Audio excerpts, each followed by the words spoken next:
Olá, meus irmãos, minhas irmãs. É com grande prazer que estamos aqui atendendo ao convite da nossa querida irmã Marli, do Servir Ponto de Luz.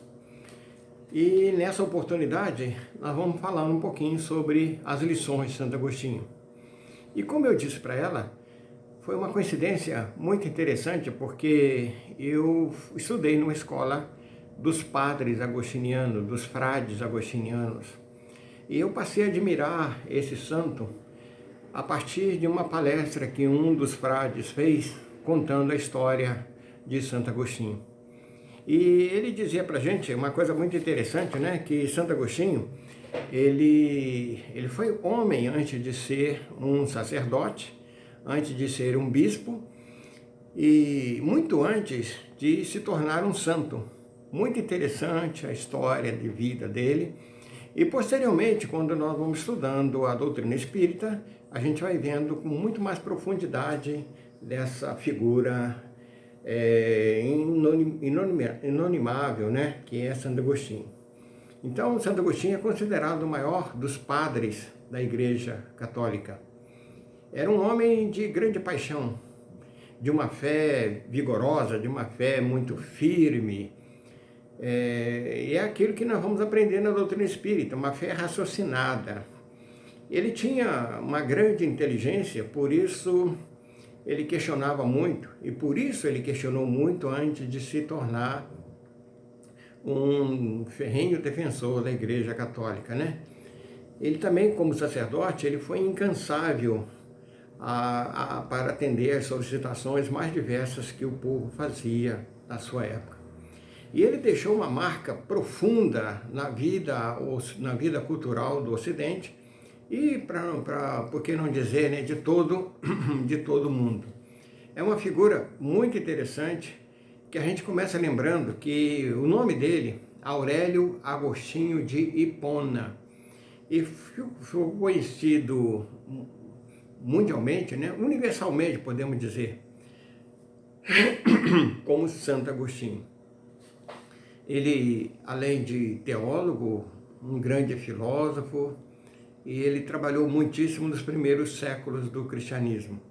As suas obras foram de grande influência no desenvolvimento do cristianismo e da filosofia ocidental. Ele foi bispo de Hipona.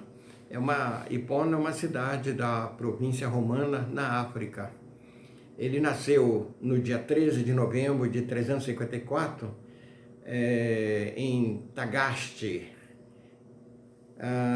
Faleceu na Argélia no dia 28 de agosto de 430. Portanto, ele viveu 46 mais 30, 76 anos de vida. E uma vida bastante ativa, bastante fértil nos projetos e nos programas que ele fez. Existem dois filmes que falam um pouco da vida de Santo Agostinho, né? Um filme é bastante antigo, é 10 minutos mais velho. E o outro filme é O Cello, C-E-L-L-O, Cello. Muito interessante esse filme porque fala um pouco da vida de Santo Agostinho. Santo Agostinho teve uma grande influência nos filósofos antigos, né? A começar por Platão, Aristóteles, Sócrates e a sua mãe, a Mônica de Hipona. E também ele foi ele se torna um dos padres, dos chamados grandes padres da Igreja Católica, né? Então nós temos uma série dos chamados padres gregos, porque escreviam em grego, né? Por exemplo, Santo Atanásio, São Basílio, São Gregório de Nissa, São Gregório de Nazianzo e São João Crisóstomo. E dos padres latinos, nós estamos encontrando Santo Hilário, Santo Ambrósio, São Jerônimo, São Leão Magno, e ele próprio, Santo Agostinho, foi um desses grandes escritores em latim para os católicos da sua época. Ao que consta, ele foi pai de um menino porque ele teve um relacionamento, mais ou menos aos 27 anos de idade, só que a criança morreu, chamava-se Adeodato. A sua mãe, como já dissemos, né, é Mônica de Hipona, e o seu pai, Patrícios Aurelius. O pai dele,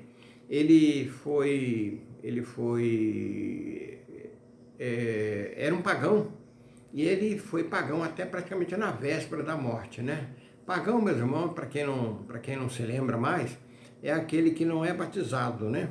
Então, a partir do momento em que o indivíduo se batiza, deixa de ser um pagão.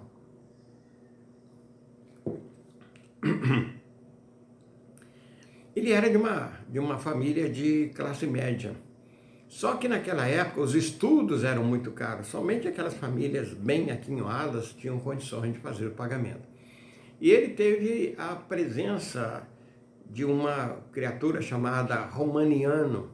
Esse homem percebeu a sua grande inteligência, percebeu a sua fluência e pagou para ele um curso de retórica, né? Para ele aprender a falar, e ele aproveitou bem, porque é um dos grandes escritores e também um grande divulgador do catolicismo. E ele fez esse curso lá em Cartago. A Mônica, a Santa Mônica, olha que intimidade nós estamos com ela, né? Santa Mônica, ela desde sempre foi uma cristã muito fervorosa, ao contrário do seu pai. E o jovem Agostinho, ele era um espírito assim muito vivo, de natureza emotiva, muita sensibilidade, mas era um aluno disciplinado. E talvez até pelos conhecimentos que ele já havia adquirido em outras encarnações, né? Ele era muito seguro nas suas qualidades. Mas interessante é que quando ele escreve um livro chamado Confissões, ele fala da vida dele. Confissões é uma espécie assim de um diário, ou de uma biografia dele, dos trabalhos que ele fez e tal. E ele escreveu o seguinte: vim para Cartago e logo fui cercado pelo ruidoso fervilhar de amores ilícitos.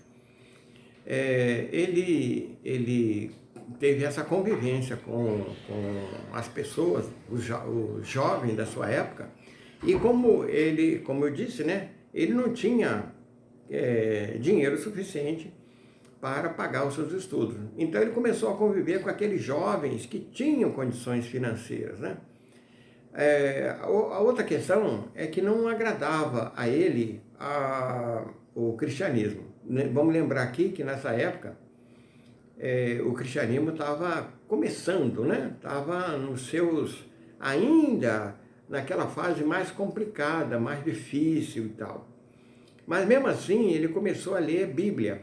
Só que ele utilizava as traduções que eram mal feitas e tal, e com isso causou nele um grande desânimo. Ele vai ter a oportunidade de conviver um pouco com São Jerônimo. São Jerônimo nasceu em 347 e morreu em 420, quer dizer, um pouco antes da sua morte. E São Jerônimo fez uma tradução da Bíblia, e é essa Bíblia que ele vai estudar com muito mais profundidade. Desculpa, meu irmão. Mas ele teve a oportunidade de, mais ou menos em 374, ele começou a seguir uma seita chamada dos Maniqueus. Os Maniqueus tinham uma questão que a questão moral não era muito exigente. Consequentemente, o fato de não ter muita exigência, eles achavam que nós não somos não somos nós os que pecamos, mas alguma coisa dentro de nós, dentro da nossa natureza, é que peca. Daí havia uma justificativa para não assumir as suas próprias culpas. E Santo Agostinho, durante um bom tempo, analisou e pensou dessa forma, né? Apesar dos prantos da mãe dele, do choro, dos lamentos e tudo mais, nós vamos ver que até mais ou menos 28 anos de idade, ele estava nessa seita aí dos maniqueus. Mas aos 28 anos de idade é que ele tem a sua vida transformada. Então a procura que ele tinha lá naqueles textos bíblicos, né? E graças a São Jerônimo, ele começou a trabalhar um pouco mais profundamente nessas questões e conseguiu fazer isso. Meus irmãos, teria muita coisa para falar da vida dele lá. Mas, tanto assim que eu acabei mudando várias vezes esse contexto dessa palestra e resolvi, como o nosso tempo é muito curto, vamos falar do Santo Agostinho Espírito, aquele que foi um dos grandes colaboradores de Kardec, fez parte daquela equipe maravilhosa, que nós vamos recitar aqui os nomes de alguns deles, conforme está lá no Livro dos Espíritos. Tem uma parte do Livro dos Espíritos, meus irmãos, que pouquíssimas pessoas leem. Eu costumo dizer que o Livro dos Espíritos é para ser lido de capa até a sua contracapa.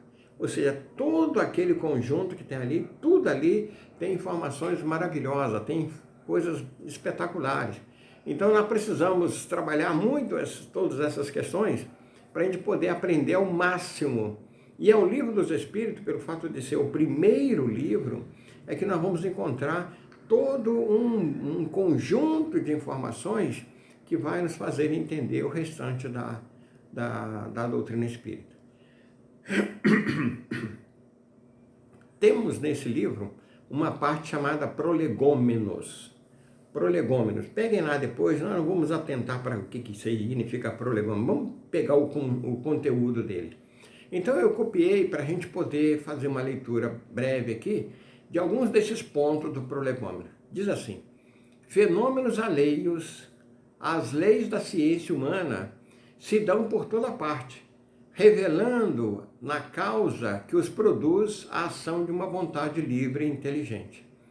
A razão disso, de um efeito inteligente, há de ter uma causa, uma força inteligente, e os fatos hão provado que essa força é capaz de entrar em comunicação com os homens por meio de sinais materiais.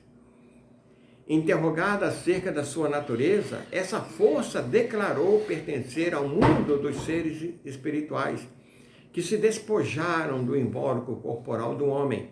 Assim é que foi revelada a doutrina dos espíritos. Então esse preâmbulo aqui já nos dá uma informação maravilhosa de como é que se produziu todo o conjunto da doutrina espírita. E aí vem os espíritos falando: as comunicações entre o mundo espírita e o mundo corporal estão na ordem natural das coisas, eles não constituem fato sobrenatural, tanto que de tais comunicações se acha um vestígio entre todos os povos e de todas as épocas. Hoje generalizam e tornaram patentes a todos. Os espíritos anunciaram que chegaram os tempos marcados pela providência para uma manifestação universal e que, sendo eles os ministros de Deus e os agentes da sua vontade, têm por missão instruir e esclarecer os homens, abrindo uma nova era de regeneração da humanidade. Então vejam, meus irmãos, que nesse momento aqui nós já estamos encontrando uma observação muito importante quando se fala dessa regeneração da humanidade. Então, esse período que nós estamos atravessando agora de transição, que vai nos levar a um mundo de regeneração, não começou agora, como muitas pessoas têm dito, como muitas pessoas têm falado, mas já começou há tempos. Então, desde a época que os espíritos começaram, eles começaram também no programa de regeneração da humanidade. A própria doutrina espírita, meus irmãos, é um conjunto de filosofia, de ciência e de processo moral para que nós possamos atingir com mais facilidade, com mais profundidade, essas questões da regeneração. Todos nós, de uma certa maneira, estamos envolvidos nesse programa da regeneração. Então nós já perdemos muitas encarnações. Deus nos dá sempre novas oportunidades. Deus está sempre nos oferecendo formas da gente conseguir avançar e tal. Nós é que, lamentavelmente, perdemos muito tempo, perdemos muitas oportunidades, mas Deus haverá de nos dar condições para a gente poder vencer esse tempo que nos resta ainda, né? Eu falo por mim, porque já passei dos 70 há algum tempo, então a gente tem talvez mais alguns anos de vida nessa encarnação e que nós possamos aproveitá-lo da melhor maneira possível para alcançarmos esses degraus que nos faltam, para termos a oportunidade de continuar nessa terra que será uma terra regenerada. Lembramos, a terra regenerada não será ainda nesse momento que nós nos encontramos. Por hora, nós estamos passando por um processo de transição, mas chegaremos lá. Continuando, atentem bem para o que os Espíritos nos falam. Este livro, o Livro dos Espíritos, é repositório dos seus ensinos, dos ensinos dos Espíritos, né? Foi escrito por ordem e mediante ditado dos Espíritos superiores para estabelecer os fundamentos de uma filosofia racional, isenta de preconceitos do espírito de sistema. Porque o que nós estamos vendo em outras religiões, na época de Kardec? As outras religiões, elas tinham seus preconceitos, elas tinham um espírito de sistema. Então, somente determinadas condições, situações e tal que podia fazer parte. A doutrina espírita não, uma doutrina aberta, uma doutrina livre, uma doutrina que se baseia na questão da liberdade de consciência, se baseia no processo de aprendizado e desenvolvimento de cada um de nós. Então, nós estamos aqui a fim de desenvolvermos, de continuarmos os nossos progressos, né? Diz assim ainda, nada contém que não seja a expressão do pensamento deles e que não tenha sido por eles examinado. Nada contém que não seja a expressão do pensamento dos espíritos superiores e que não tenha sido por eles examinada. Só a ordem e a distribuição metódica das matérias, assim como as notas e a forma de algumas partes da redação, constitui obra daquele que recebeu a missão de os publicar. Quem recebeu a missão de publicar? O nosso querido professor Leon Denisard Rivaio. Esse grande educador, que vai se tornar depois mais conhecido mundialmente como Allan Kardec, ele teve essa missão, ele recebeu e ele cumpriu fielmente com o curso da sua própria vida, porque os espíritos disseram para ele que ele teria um certo tempo de vida, mas se ele se dedicasse como ele estava se dedicando, esse tempo poderia ser encurtado. E ele assumiu esse compromisso, assumiu essa vontade, essa determinação de fazer e levar adiante. Continua os espíritos no prolegômeno, né? Em um número dos espíritos que concorreram para a execução dessa obra, muitos se contam que viveram em épocas diversas na Terra, onde pregaram e praticaram a virtude e a sabedoria. Olha bem, aí está dizendo, esse conjunto de companheiros espirituais já elevados a uma condição de espíritos superiores, tiveram essa missão de trabalhar. Outros, pelos seus nomes, não pertencem a nenhuma personagem cuja lembrança a história guarde, mas cuja elevação é atestada pela pureza de seus ensinamentos e pela união em que se acham com os que usam de nomes venerados. Então, há um número enorme de espíritos, né? Nós aqui não vamos nos ater a eles, porque nós estamos hoje trabalhando o nosso querido Santo Agostinho. Eis em que termos nos deram por escrito, por muitos médiuns, a missão de escrever esse livro. Ocupa-te, cheio de zelo e perseverança, do trabalho que empreendeste com o nosso concurso, pois esse trabalho é nosso. Nele pusemos as bases de um novo edifício que se eleva e que um dia há de reunir todos os homens num mesmo sentimento de amor e caridade. Em outro momento, lá no Livro dos Espíritos, nós vamos encontrar, meus irmãos, o seguinte: não há que se temer que o Espiritismo há de falhar, que não vai vencer. e os espíritos disseram que o espiritismo marcará uma nova era na história da humanidade.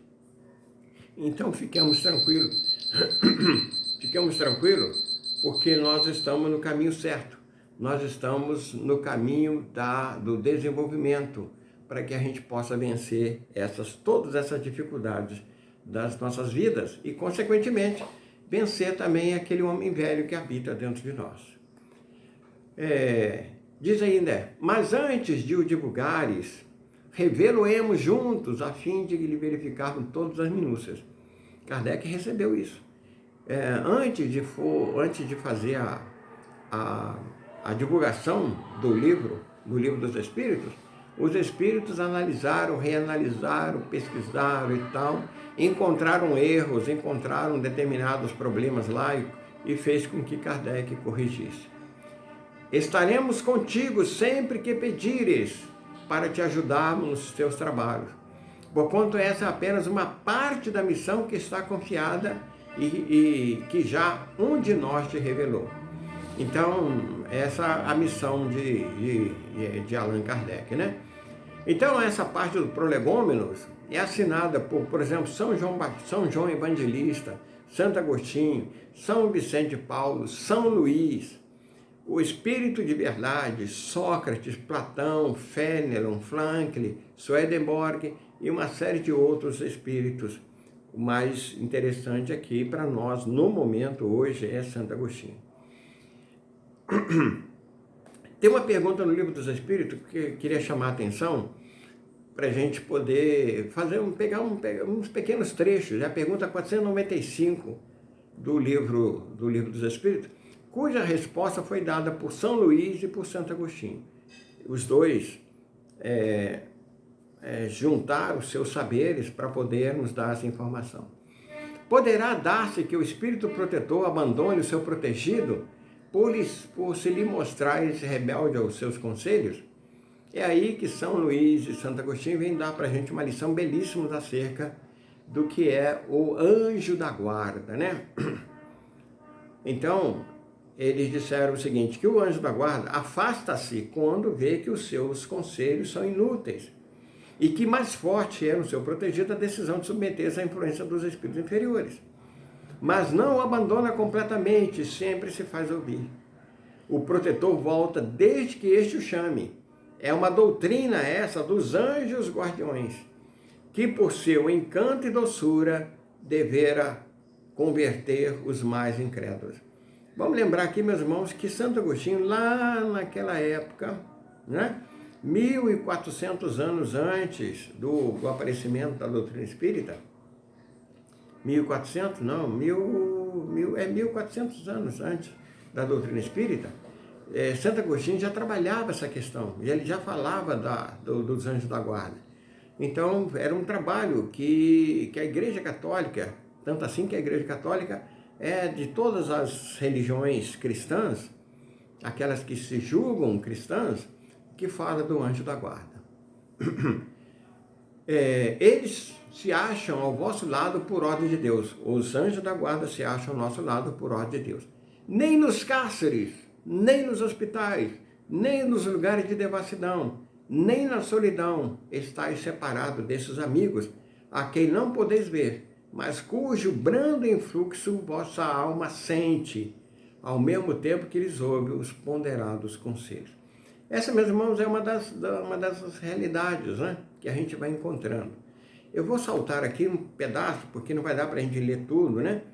Pensai no futuro, procurai adiantar-vos na vida presente, que nós estamos fazendo. Nós vamos ver que Santo Agostinho se preocupa com esse ponto lá na 919A. Olha só, procurai adiantar-vos na vida presente, assim fazendo, encurtareis as vossas provas e mais felizes tornareis as vossas existências. Vamos, homens, coragem, né? De uma vez por todas, lançai para todos os lados os preconceitos e ideias preconcebidas. Caminhai, tende guias, segui-os, que a meta não vos pode faltar, porquanto essa meta é o próprio Deus. Essa é uma observação muito interessante. Lembrando, meus irmãos, que cada anjo da guarda cuida do seu protegido. Algumas vezes, até mesmo nós encontramos lá em André Luiz uma observação, né, que tem determinado anjo da guarda que está cuidando do seu protegido há 3.000 anos. 3.000 anos! Olha que interessante isso.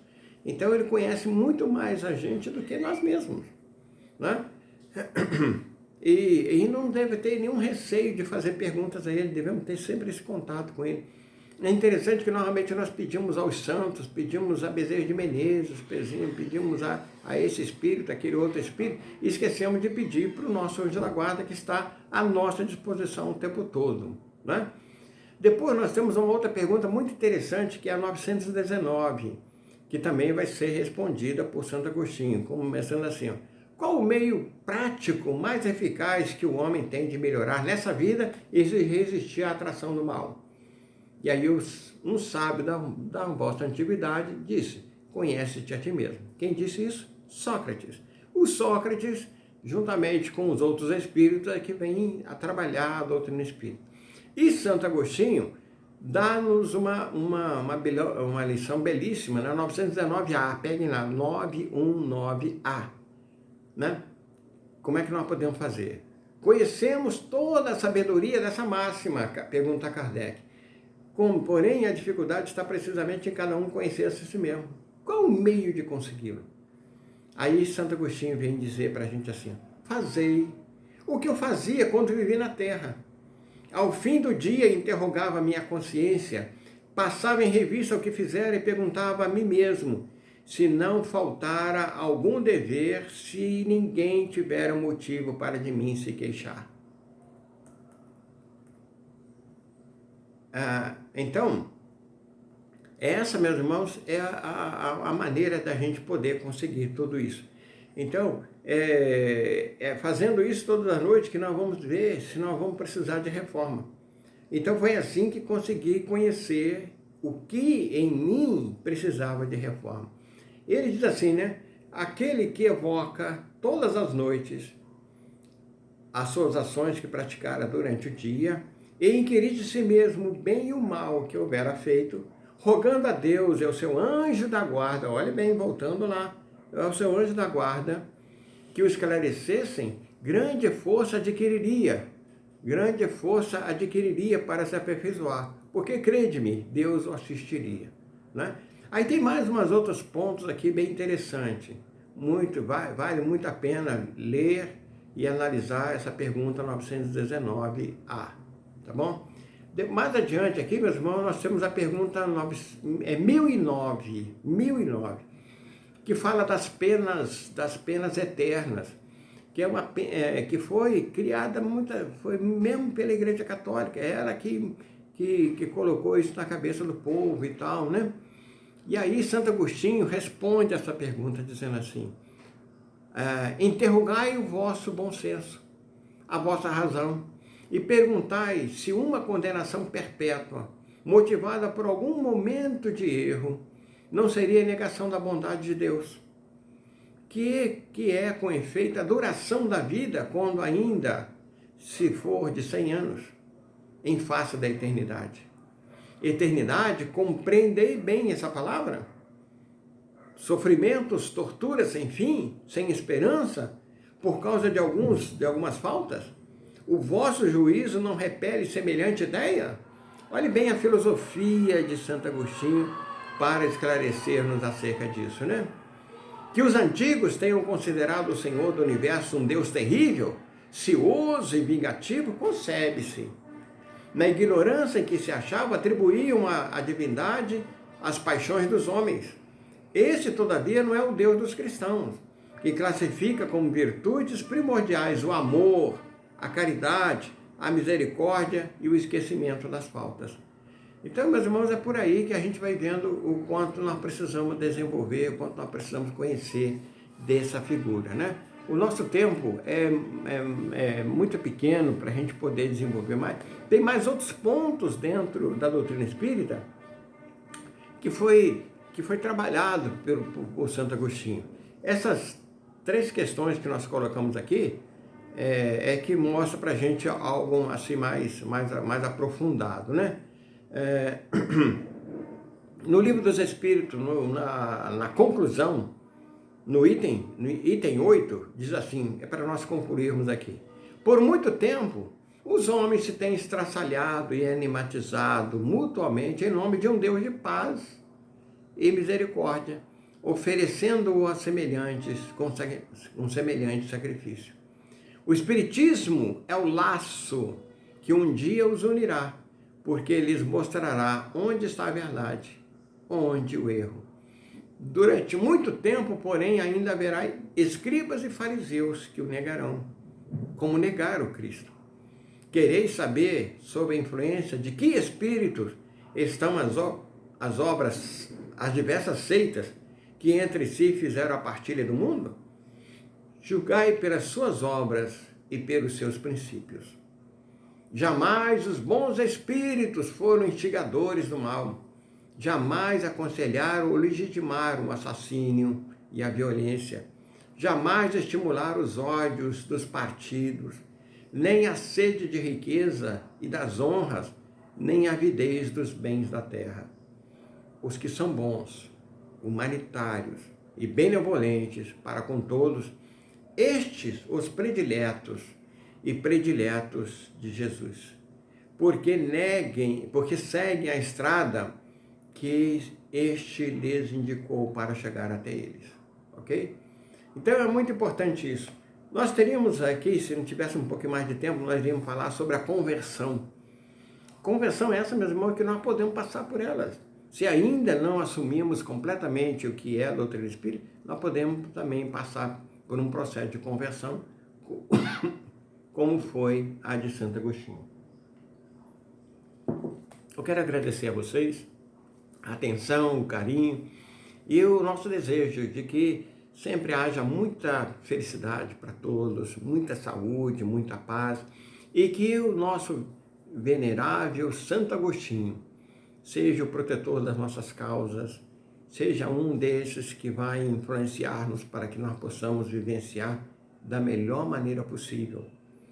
Então, como Santo Agostinho, que aos 28 anos de idade despertou para a grande realidade divina, que nós também possamos passar, seja qual for a nossa idade atual. Muito obrigado, muita paz, nossos agradecimentos e que Deus possa nos fortalecer a todos, né? Marli, um grande abraço, fique com Deus, Deus nos ampare e até a próxima, se Deus quiser.